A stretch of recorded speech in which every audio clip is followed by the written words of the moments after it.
Hello friends, आप सभी को मेरा प्यार भरा आदाब और नमस्कार। मैं हूं रियासत हुसैन उस्मानी और एक बार फिर से हमारे यूट्यूब चैनल भारत दर्पण में आपका बहुत बहुत स्वागत है। जैसा कि आप जानते ही हैं कि जो है हम डेली जो महत्वपूर्ण खबरें होती हैं उन पर हम चर्चा करते हैं। तो उसी की सीरीज़ को आगे बढ़ाते हुए आज यानी 16 दिसंबर 2025 की जो महत्वपूर्ण खबरें हैं उन पर हम चर्चा करते हैं। तो देखिएगा, सबसे पहली खबर की बात करेंगे तो देखिए, सबसे पहली खबर जो है वो सुप्रीम कोर्ट को लेकर के है कि उसने जो है किस तरह से जो है सरकार को सड़क जो एक्सीडेंट और सुरक्षा को लेकर के जो है क्या निर्देश दिए हैं, देखते हैं।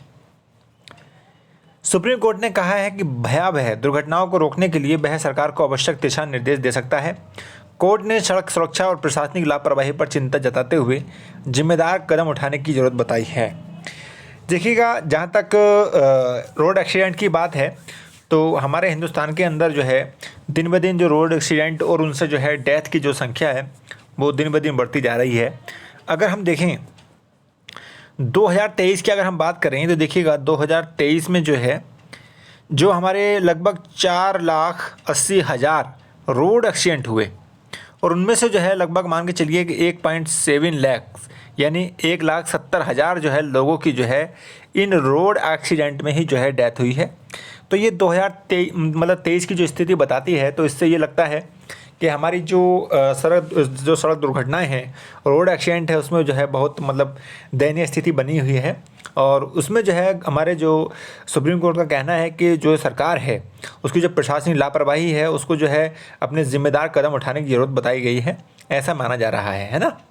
तो अगर हम बात करें, देखिए सरकार जो है जो कानून बनाती है, कुछ विशेष कानून है हमारे पास में, जैसे मोटर व्हीकल अमेंडमेंट एक्ट 2019। तो इसके आधार पर जो है सरकार कार्य भी करती है और उसके जो महत्वपूर्ण बिंदु है उसको लेकर के जो है कार्य किया जाता है, जिसमें ये भी एक लक्ष्य रखा गया था कि 2023 तक जो 2030 तक जो है जो हमारी रोड एक्सीडेंट है उनको जो है सरकार जो है लगभग 50% कमी लाएगी, ऐसा जो है एक लक्ष्य रखा गया था। लेकिन अगर हम देख रहे हैं 2023 के आंकड़ों के अनुसार जो है ये कुछ इस तरह की स्थिति हमारे सामने आई नहीं है।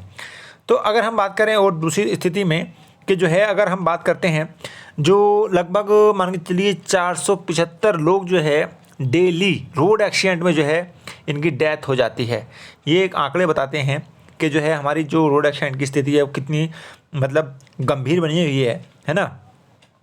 अगर हम इसमें रोड एक्सीडेंट की बात करते हैं तो उत्तर प्रदेश इसमें सबसे नंबर 1 पर आता है कि वहाँ पर जो है उत्तर प्रदेश यानी यूपी जो है सबसे ज़्यादा रोड एक्सीडेंट की अगर हम बात करें, सबसे ज़्यादा यूपी और महाराष्ट्र राज्यों में जो है सबसे ज़्यादा जो एक्सीडेंट होते हैं वो वहाँ पर ही होते हैं, है ना। तो ये है बात, यहाँ पर एक महत्वपूर्ण खबर दी गई थी। और अगर हम बात करें इंटरनेशनल लेवल पर तो भारत जो है देखिए सबसे ज़्यादा रोड एक्सीडेंट जो होते हैं दुनिया के अंदर भारत में ही होते हैं। तो ये एक स्थिति बताई गई है। अच्छा, नेक्स्ट देखते हैं। उड़ान रद्द होने की याचिका, एयर इंडिया की उड़ान रद्द होने से जुड़ी याचिका पर जो है सुप्रीम कोर्ट ने सुनवाई से इनकार किया और कोर्ट ने कहा कि इस मामले में हस्तक्षेप की आवश्यकता नहीं है। तो एक सामान्य सी खबर थी कि उड़ान जो है जो फ़्लाइट है उनके कैंसिल होने की क्या होना चाहिए, इस आधार पर जो है हस्तक्षेप करने की आवश्यकता नहीं है, ऐसा सुप्रीम कोर्ट ने कहा है। अच्छा, नेक्स्ट देखते हैं। पाक की ओर से दागे गए ड्रोन, सेना ने पाकिस्तान की ओर से दागे गए तुर्की मूल के ड्रोन के पुनर्निर्मित मॉडल का प्रदर्शन किया। इससे ड्रोन की तकनीकी और सुरक्षा चुनौतियों को समझाने का प्रयास किया गया है। यानी देखिएगा, पाकिस्तानी सेना ने जो है जो तुर्की मूल के ड्रोन है उनको जो क्या किया है, उनका जो है एक प्रकार से कहना टेस्टिंग की है, जिसको लेकर के ये चुनौती सामने आई है ना। तो ये है। अच्छा, नेक्स्ट देखते हैं। ये है हमारी खबर जो मुख्य सूचना आयुक्त यानी चीफ इन्फॉर्मेशन कमिश्नर यानी CIC, जो CIC के रूप में अभी जो बने हैं वो बने हैं राजकुमार जी, है ना। राजकुमार जी को जो है नया CIC बनाया गया है और इनकी जो अपॉइंटमेंट किया गया वो प्रेसिडेंट द्वारा किया जाता है, जैसे कि जानते हैं हम लोग। तो प्रेसिडेंट द्वारा जो है इनका अपॉइंटमेंट किया जाता है और इनको जो अपॉइंटमेंट होता है एक विशेष जो है स्पेशल जो कमेटी होती है यानी सिलेक्शन कमेटी होती है, एक स्पेशल सिलेक्शन कमेटी बनाई जाती है और उसके जो कह सकते हैं चेयरमैन होते हैं वो होते हैं पीएम, यानी प्रधानमंत्री जो चेयरमैन होते हैं, और उसमें जो अन्य सदस्य होते हैं उन्हीं की कमेटी के आधार पर जो है जो रिकमेंडेशन दी जाती है तो उनको जो है चीफ इंफॉर्मेशन कमिश्नर बनाया जाता है।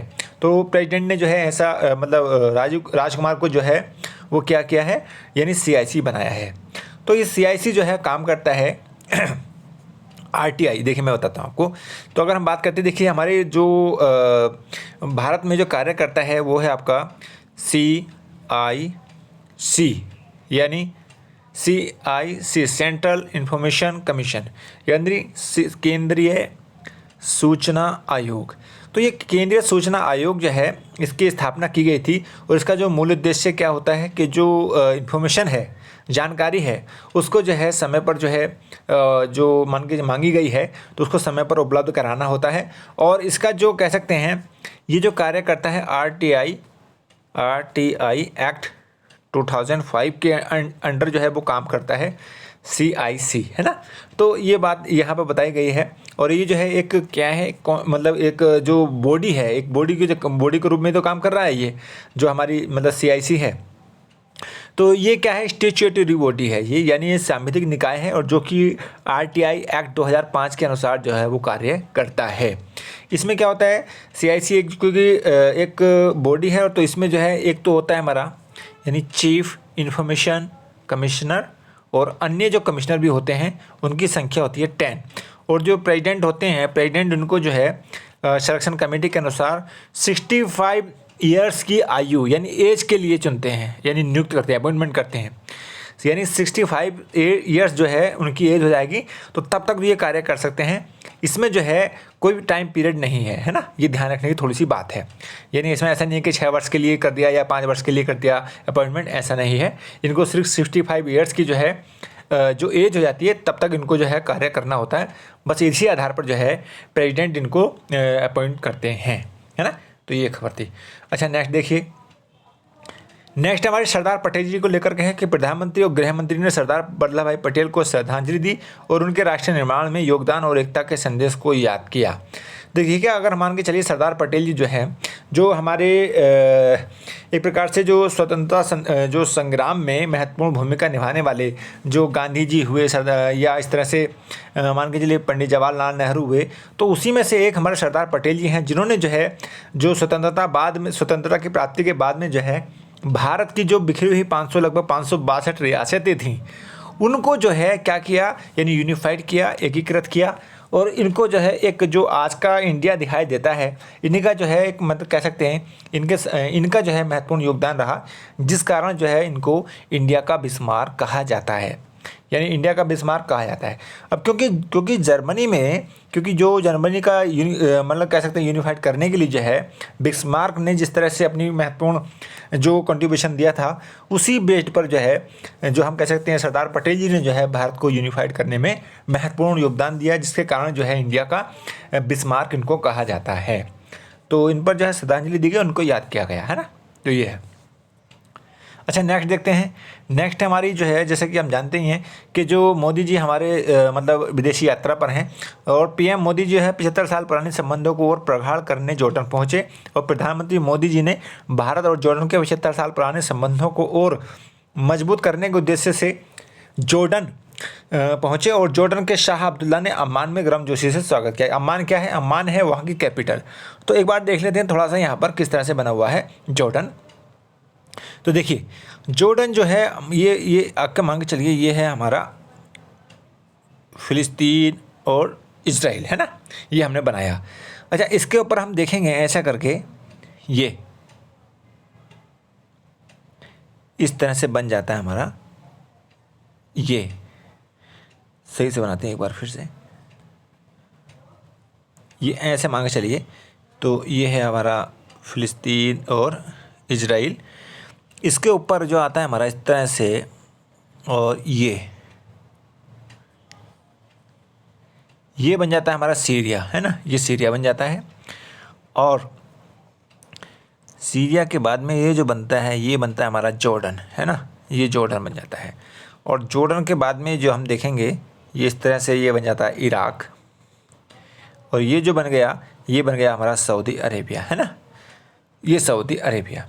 तो इसका जो जॉर्डन है, ये जॉर्डन है और इसकी जो कैपिटल है वो यहाँ पर है, आप देखेंगे, जिसका नाम है अम्मान। और यहीं जॉर्डन और जो इजराइल और पैलेस्टीन है उसकी जो मतलब बाउंड्री है, उस बाउंड्री पर बना है डेथ सी। तो यहाँ पर डेथ सी है ना, तो इस तरह से बना हुआ है। तो यहाँ पर जो है प्रधानमंत्री मोदी जी अपनी यात्रा पर हैं और देखते हैं क्या क्या मतलब महत्वपूर्ण कार्य होते हैं, उनको देखेंगे अगर उसमें आएंगे तो, ठीक है ना। नेक्स्ट देखते हैं। अच्छा, भारत रूस के बीच अहम समझौते को पुतिन ने दी मंजूरी। और रूस के राष्ट्रपति व्लादिमीर पुतिन ने भारत और रूस के बीच जो है एक महत्वपूर्ण समझौते को मंजूरी दी है ना। तो ये जो है भारत और रूस के बीच जो समझौते हुए उनकी बात कर रहे हैं और जो है इसको लेकर के जो है पुतिन ने अपनी मंजूरी भी दे दी है।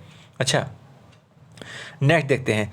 रूस और यूक्रेन युद्ध रुकने की संभावना बढ़ी और युद्ध से हुए नुकसान और वैश्विक दबाव के चलते जो है रूस यूक्रेन युद्ध की रुकने की संभावना बढ़ गई है।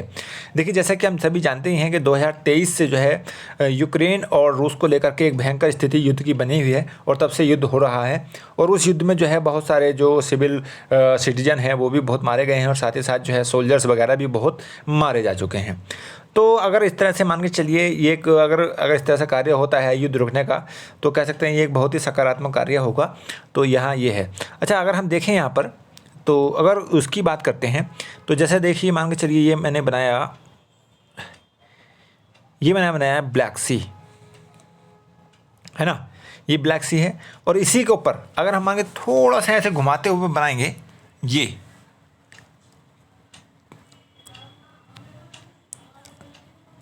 ऐसे करके, तो ये बन जाता है हमारा यूक्रेन, है ना। और यूक्रेन के ऊपर ही बन जाता है इस तरह से छोटा सा जो हमारा बन जाता है वो है बेलारूस। और ये जो बन जाता है इसके बाद में जो बन जाता है इस तरह से ये है रूस, है ना। तो इस तरह से जो है रूस की स्थिति आ जाती है। तो ये हमने देखी। अच्छा, नेक्स्ट देखते हैं।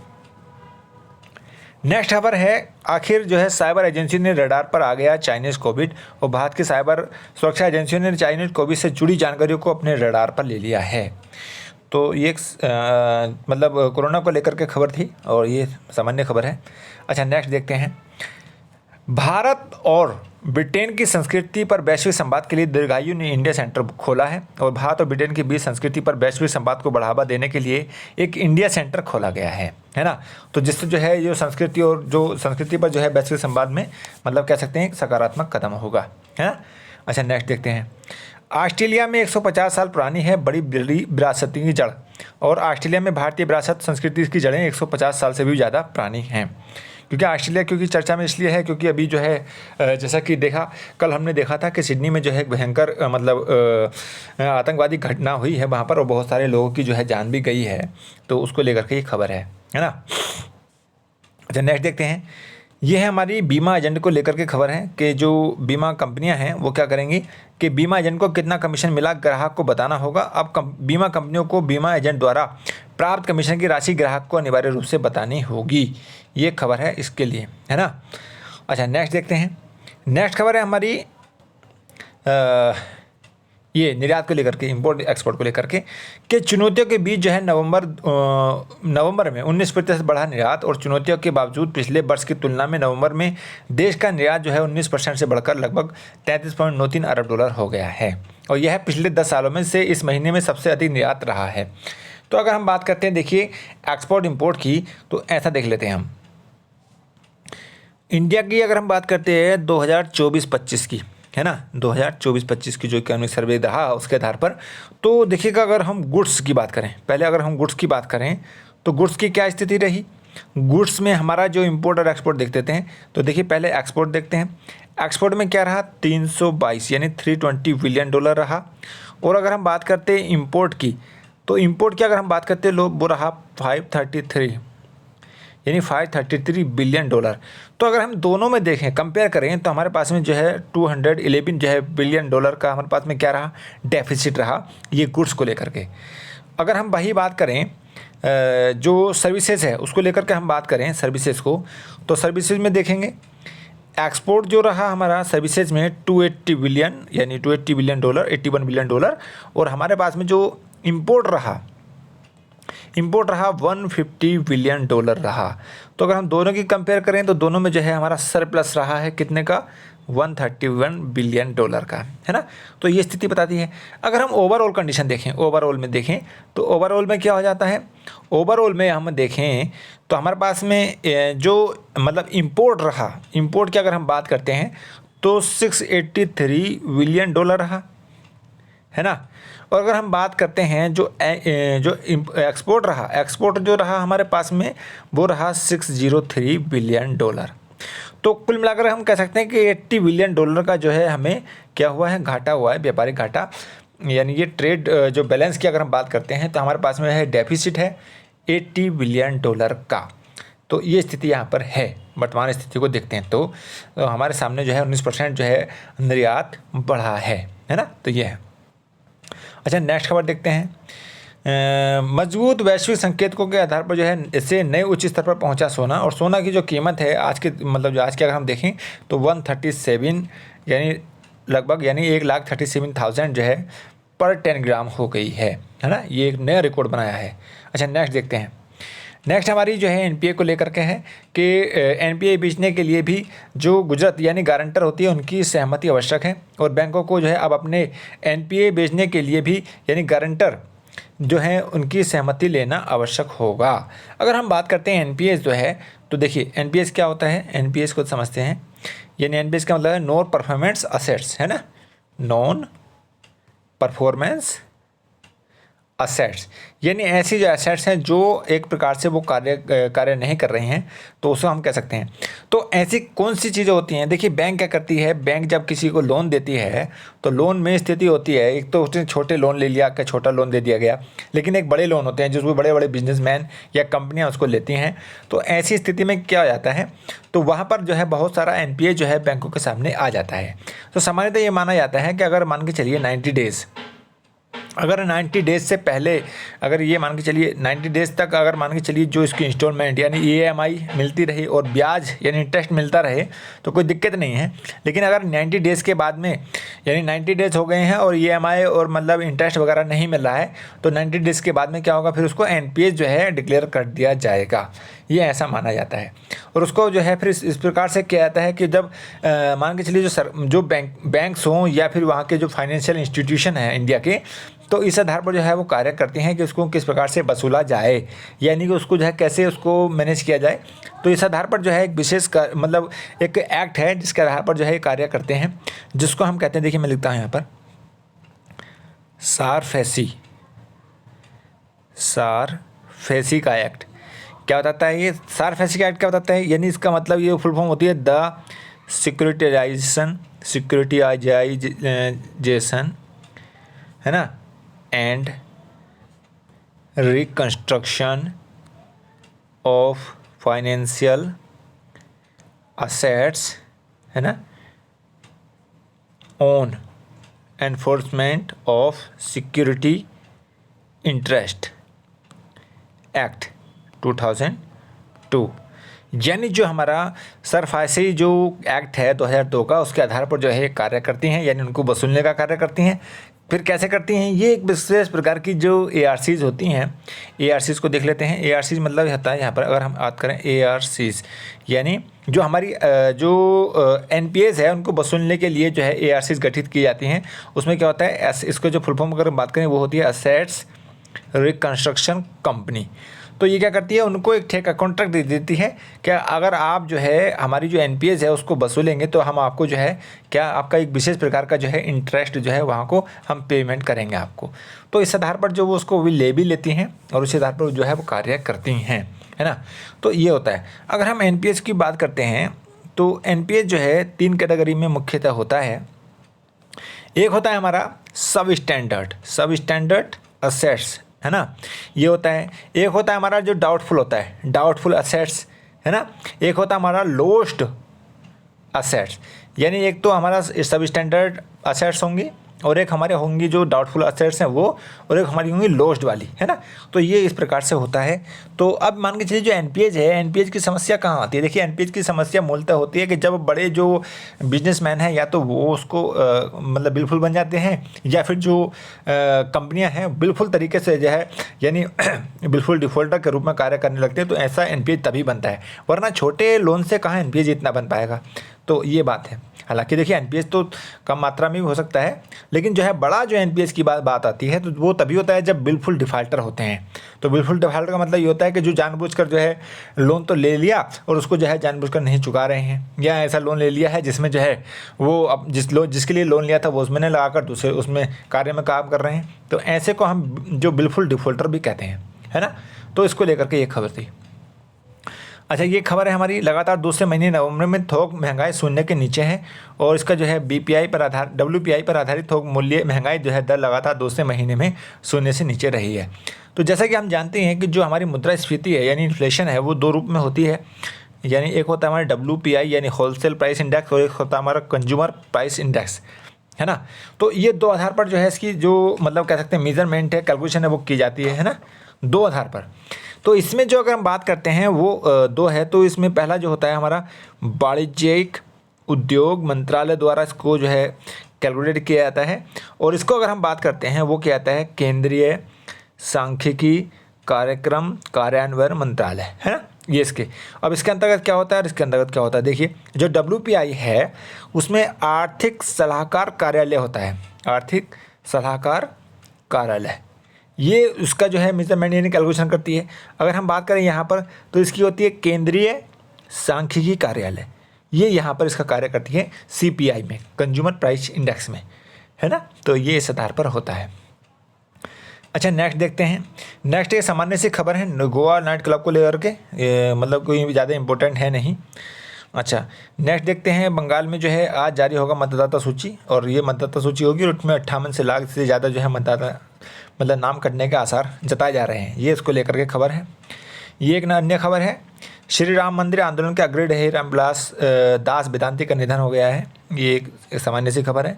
अच्छा, ये देखिएगा, पति पत्नी करें समय साझा बंटवारा, और ये जो है पति पत्नी को सलाह दी जा रही है कि वो साथ में अपना जीवन मतलब अच्छे से जिएँ। तो ये इसको खबर है लेकर के, सामान्य सी खबर है।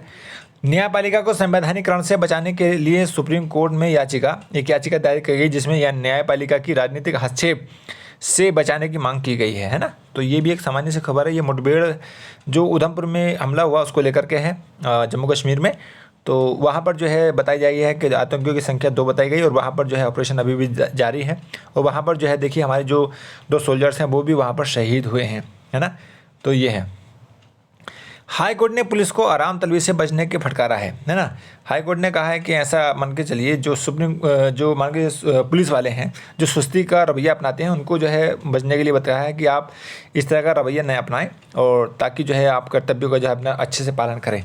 तो इस तरह से ये खबर है, कोई ज़्यादा मतलब इम्पोर्टेंट नहीं है, छोड़ देते हैं। अमित शाह ने गृह सेवा का किया शुभारंभ, और गृह मंत्री अमित शाह ने एक नई गृह सेवा का शुभारंभ किया जिससे नागरिकों को सोच सरकारी सेवाओं का लाभ आसानी से मिल सकेगा। तो ये एक इस तरह से खबर थी। ये दिल्ली दंगे को लेकर के खबर है कि दिल्ली दंगे मामले में जो है याचिका दायर करने में जो है लगभग 1612 दिन की देरी करने पर सुप्रीम कोर्ट ने चिंता जताई है। तो ऐसा ये कहा है। अच्छा, ये खबर है हमारी जो है ईडी को लेकर के कि अनिल अंबानी समूह में यस बैंक के राणा से ईडी की पूछताछ। अनिल अंबानी समूह से जुड़े एक मामले में ईडी ने यस बैंक के पूर्व प्रमुख राणा कपूर से मुलाकात की है और उससे बातचीत की है ना। तो ये है। अच्छा, ये है देखिए एक नई खबर है। तो जो मनरेगा है उसकी जगह क्या है, विकसित भारत जी राम जी करेगी गरीबों का कल्याण। यानी इस खबर से ये लगता है कि सरकार जो है मनरेगा की जगह विकसित भारत जो जी राम जी नामक योजना लाने का विचार कर रही है, और जिसका उद्देश्य वही रहेगा। देखिए ऐसा तो सामान्यतः होता ही है कि जो मान के चलिए जो पुरानी सरकारें होती हैं, जब नई सरकार अस्तित्व में आती है तो उनकी जो पुरानी योजनाएँ होती हैं उनकी जो है विशेष रूप से नाम बदल कर और उसका जो है संचालन करती हैं, लेकिन उसका उद्देश्य और उसकी जो कार्यप्रणाली है वो लगभग सेम ही रहती है। तो ये सरकार के जो है ये कार्य होते ही रहते हैं, इसमें कोई ऐसा बड़ी बात नहीं है ना। तो नेक्स्ट देखते हैं। नेक्स्ट हमारी जो है देश विरोधी कानून अप्रभावी दुरुपयोग से त्रस्त। यानी सुप्रीम कोर्ट कह रही है कि सुप्रीम कोर्ट ने टिप्पणी की है कि देश विरोधी गतिविधियों से संबंधित कानून अप्रभावी साबित हो रहे हैं, और उनका जो दुरुपयोग किया जा रहा है, यानी ऐसा माना जा रहा है ना। तो ये है। अच्छा नेक्स्ट देखते हैं हमारी, ये है यानी ऑस्ट्रेलिया को लेकर के क्या है, पाकिस्तानी मूल के बाप बेटे ने सिडनी के बीचों बीच पर जो मतलब गोली चलाई थी वो बाप बेटे थे और पाकिस्तानी मूल के बताए जा रहे हैं। यह सिडनी में हुई एक घटना का जिक्र करता है जहां पाकिस्तानी मूल के एक बाप बेटे ने गोलीबारी की थी, जहां पर जो है मान के चलिए जो सिडनी में हमला हुआ और आतंकी हमला हुआ उसमें लगभग जो है 20 से ज़्यादा लोग जो मारे भी गए हैं और बहुत सारे जो इसमें घायल भी हुए, उसको लेकर के ये खबर है ना। नेक्स्ट देखते हैं, लश्कर पर साजिश, यानी लश्कर के साजिश ने न करवाया था पुलवामा हमला। यह दावा करता है कि पुलवामा हमला जो है आतंकी हमला लश्कर तैयबा की साजिश का हिस्सा नहीं था बल्कि किसी और समूह का था, है ना। तो ये इसको लेकर के खबर है। अच्छा ये हमने जो है महत्वपूर्ण खबरें पर जो है विशेष ध्यान देते हैं हम लोग, ताकि जो है इसकी जो मतलब कह सकते हैं ज़्यादा से ज़्यादा जो महत्वपूर्ण खबरें हैं वो आपकर कम से कम समय में पहुँच सकें। तो इसका फ़ायदा जो है आप अपने तक ही सीमित ना रखें और दूसरों तक भी जो है उसको पहुंचाने के लिए जो है इस वीडियो को शेयर भी करते रहें, और साथ ही साथ हमारे यूट्यूब चैनल भारत धर्म को जो है मतलब सब्सक्राइब भी कर लें, ताकि जो है आने वाली जो वीडियो है उसका नोटिफिकेशन भी मिल जाए। तो आज के लिए बस इतना ही। जय हिंद, जय भारत, धन्यवाद।